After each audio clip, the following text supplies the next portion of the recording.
In today's video, in the quiet hours before dawn, two young men set out to settle a petty insult with the kind of violence usually reserved for horror films and lost souls. By the time the sun rose, a man lay dead in his own home, and the killer's lives were already collapsing under the weight of their own monstrous stupidity. This is Curios&Spiritual. No deep dives, because I learned that a deep dive is just a fancy term for reading past the first paragraph. We take a look at the case, the police investigation, and the trial.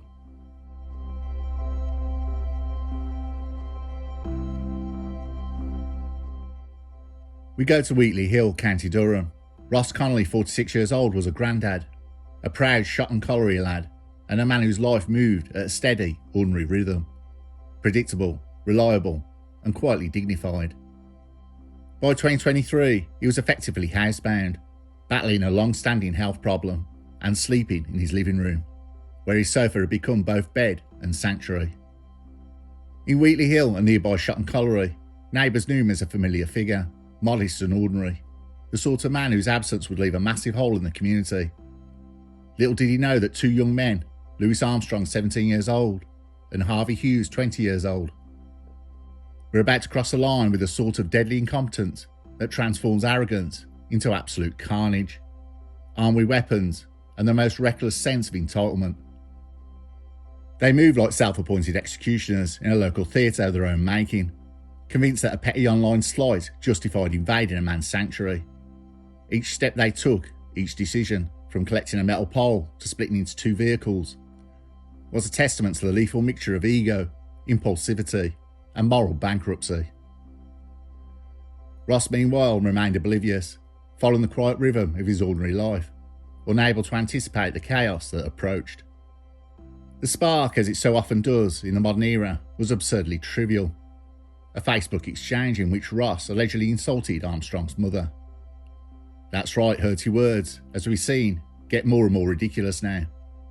With Keir Starmer captaining the ship of the HMS United Kingdom, heading towards the rocks, Keir Starmer's father was a toolmaker, you know. But his dad made the right tool there. Now where was I? Hurty words. Now talking behind a screen is different to someone's face. Sometimes we let our angers, frustrations, and the absurd take over where politeness and manners would normally take over. In a face-to-face, a simple goodbye will put an end to whatever you had to hear. But to the normal among us, an online insult doesn't mean anything. But to the police and government, they are easy wins. This channel gets loads of online insults. I can't even be asked to respond to them. But enough of all that, back to the case.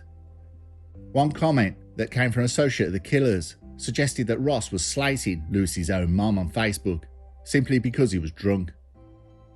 That minor online slight, combined with the pair's prior violent tendencies, a non-fatal assault committed the day before in Shot and Colliery, transformed into what had apparently considered a call to arms. For anyone with sense, it would have been an annoyance. For Armstrong and Hughes, it became justification for lethal action. Geography added a layer of farcical precision. Ross had roots in Shot and Colliery, but lived in nearby Wheatley Hill. Armstrong hailed from Dixon Estate, and Hughes was also locally rooted. This proximity gave the confidence only fools possess, assuming familiarity with the streets and routines could substitute for judgment.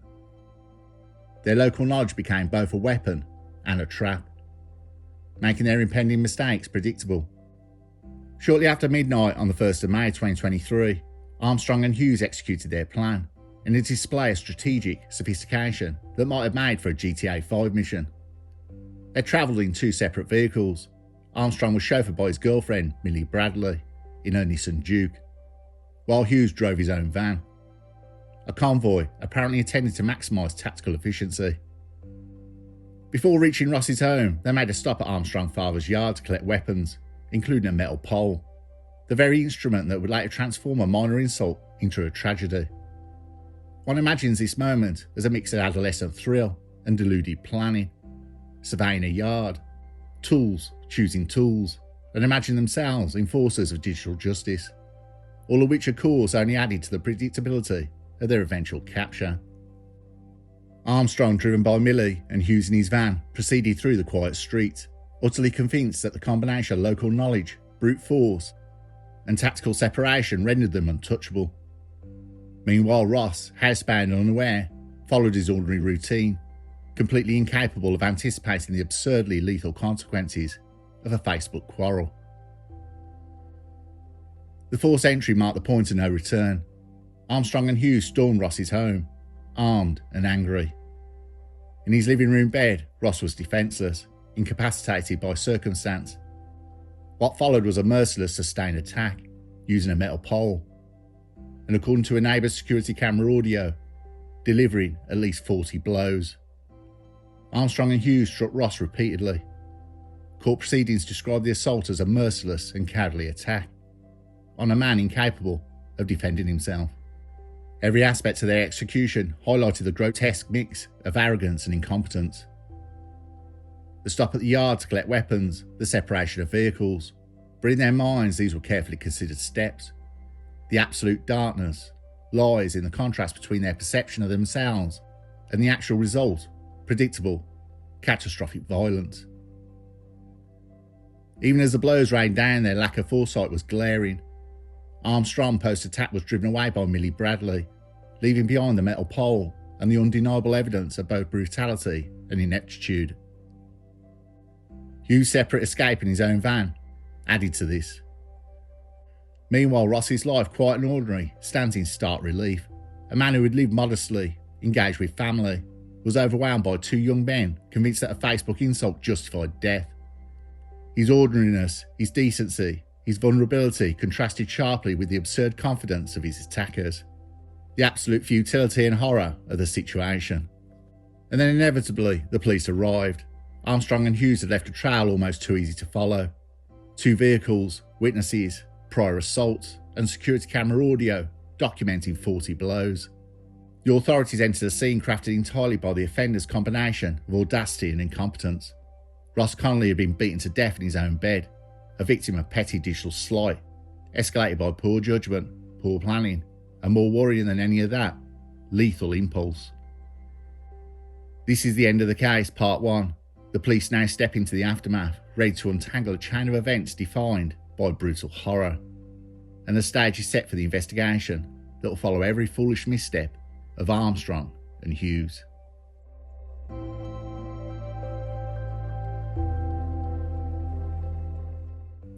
The night of May 1st, 2023, Ross Connolly lay dead in his own home, the victim of a merciless and cowardly assault, and Louis Armstrong, 17, and Harvey Hughes, 20 years old, had successfully transformed a petty Facebook quarrel into a brutal murder.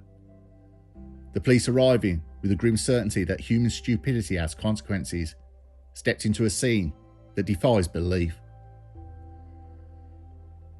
The first officers at the scene were met with an immediate reality of crime executed with ferocity.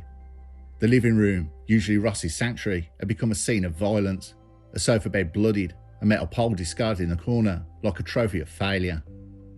One officer, seasoned enough to have seen the worst humanity could offer, could not help but notice the stark contrast between the victim and the perpetrators.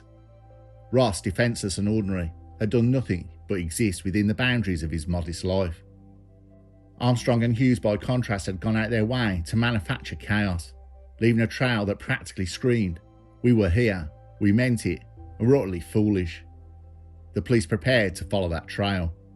The pair had planned their revenge with all the strategic sophistication of children whacking at a shadow with a stick. CCTV footage from the surrounding area quickly became pivotal. The cameras captured 2 separate vehicles travelling in convoy, Armstrong driven by Millie Bradley in a Nissan Duke and Hughes in his van.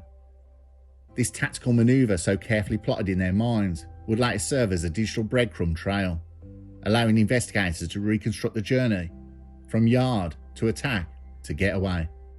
Forensic analysis of the weapon itself confirmed the brutality of the attack.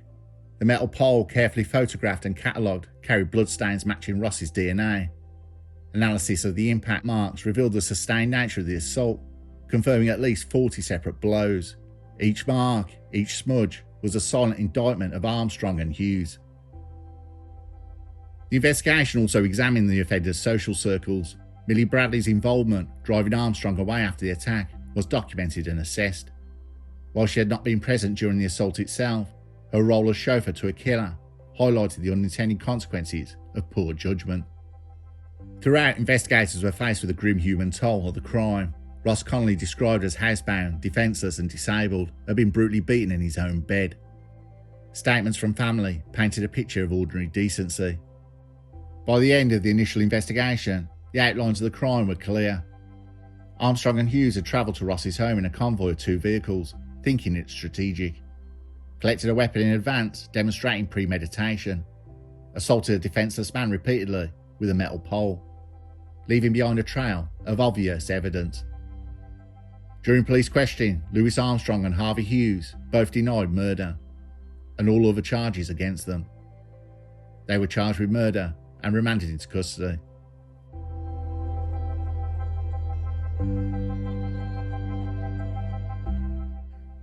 The trial of Louis Armstrong and Harvey Hughes began in October 2023 at Newcastle Crown Court, overseen by Judge Nathan Adams.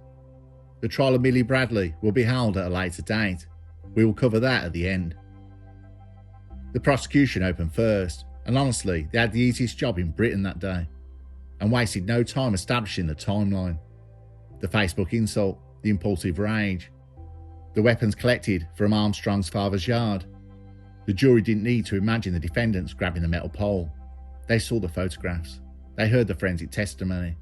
They heard how the murder weapon wasn't some improvised object grabbed in a moment of panic.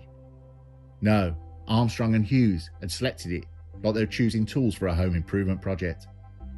Except the only thing being improved was their chance at catastrophic prison sentence. Then came the audio from the neighbour's security camera. 40 blows, not speculation, not theory. Recorded violence. The kind of evidence that silences even the most hardened faces in a courtroom. The jurors listened horrified as the prosecution described Ross Connolly lying in his living room bed, disabled, housebound, asleep, attacked by 2 men who mistook their cruelty for courage. Every second of the recording was another nail in the coffin of the defendant's case, hammered harder than the blows that they'd delivered.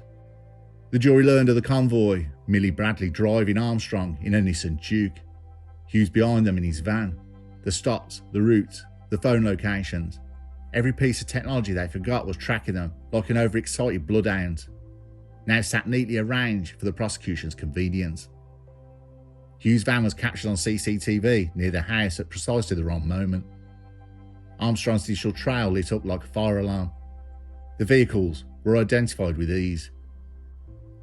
Then came the motive, and if the case had not been so devastating, it would have been insultingly pathetic.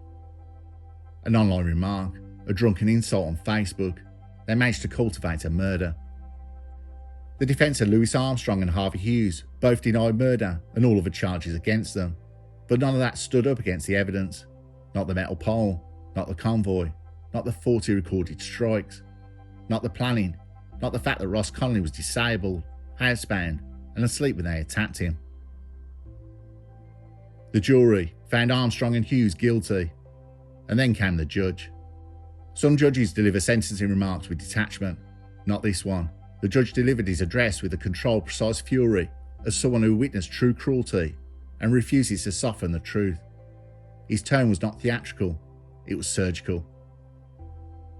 He looked directly at Armstrong and Hughes. He spoke about Ross Connolly, a 46-year-old disabled man, a granddad, a beloved figure whose family described him as a good man with a huge heart.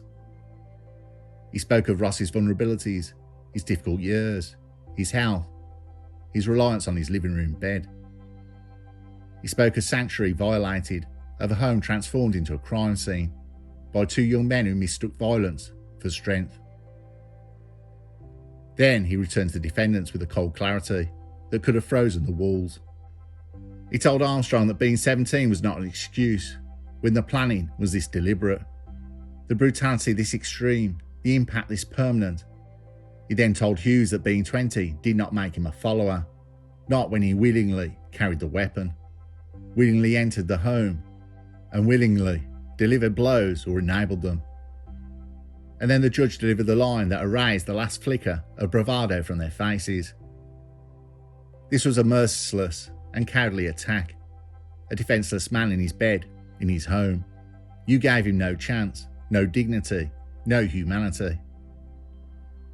Both of you engaged in deliberate violence with a weapon you chose and carried.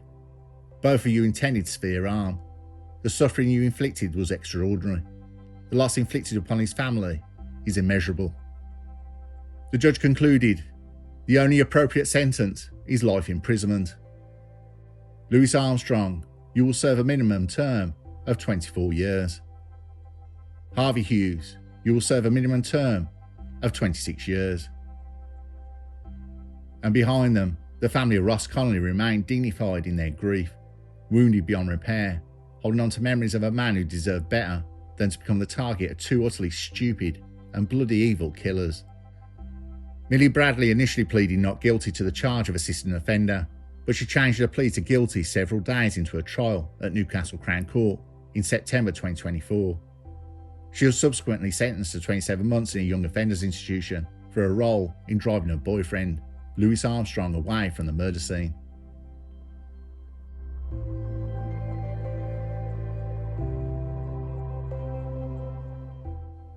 In the end, the story of Louis Armstrong and Harvey Hughes isn't a mystery or a tragedy or even a cautionary tale.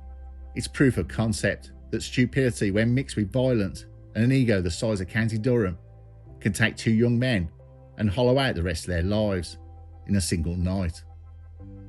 They set out thinking they were enforcers, avengers of Facebook honour, and instead became a grim reminder of what happens when impulse outruns intelligence. Their plan was a masterpiece of amateurism. A convoy, a metal pole, CCTV everywhere, audio recordings, phone traces, digital footprints. All with the subtlety of a brick dropped into a bird bath, and just like that brick, everything sank. Meanwhile, Ross Connolly, the man who should never have been anywhere near their orbit, is remembered with love and respect, and grief that stretches far beyond the courtroom. His life mattered, theirs became a case study. So perhaps the final irony is this: Armstrong and Hughes went out that night believing they had something to prove. And they did, prove something, just not what they intended. They proved that cruelty isn't strength. They proved that violence isn't power. And they proved beyond all doubt that you can destroy your entire future without ever once understanding why.